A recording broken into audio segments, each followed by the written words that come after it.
విద్యుత్ ఛార్జీల పెంపును నిరసిస్తూ ఏపీ వ్యాప్తంగా వైసీపీ పోరుబాటు పట్టింది. పల్నాడు జిల్లా చిలకలూరుపేటలో మాజీ మంత్రి విడుదల రజని ఆధ్వర్యంలో సబ్స్టేషన్ల వద్ద నిరసన తెలిపారు. విద్యుత్ ఛార్జీలు తగ్గించాలని ప్లకార్డులు చేతబూని నినాదాలు చేశారు.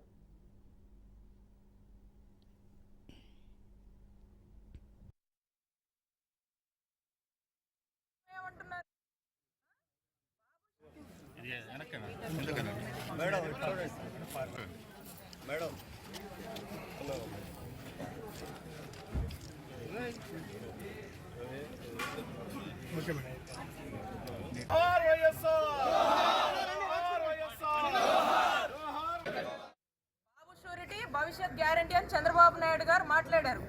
మరి ఈ రోజున పరిస్థితి ఏంటి? మేమంటుంది కాదు, జనం ఏమంటున్నారు? బాబు షూరిటీ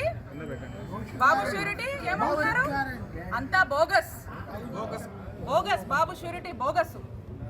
అలాగే బాధుడే గ్యారంటీ అని చెప్పి ప్రజలే మాట్లాడుతున్నారు.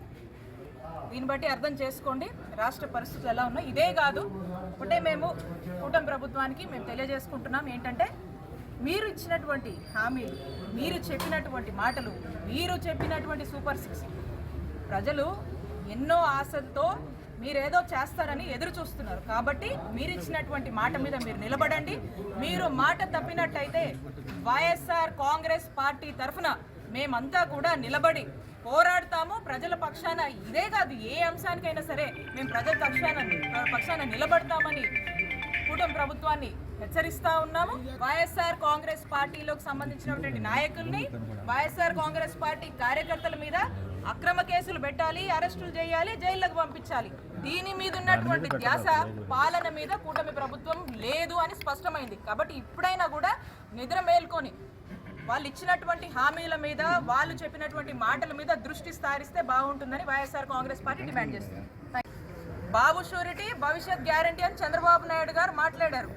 మరి ఈ రోజున పరిస్థితి ఏంటి? మేమంటుంది కాదు, జనం ఏమంటున్నారు?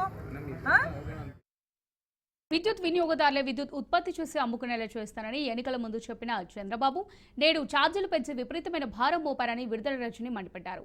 కూటమి ప్రభుత్వం ఏర్పడిన 6 నెలల్లోనే 15,500 కోట్ల రూపాయల భారం మోపారని నిప్పులు చెరిగారు.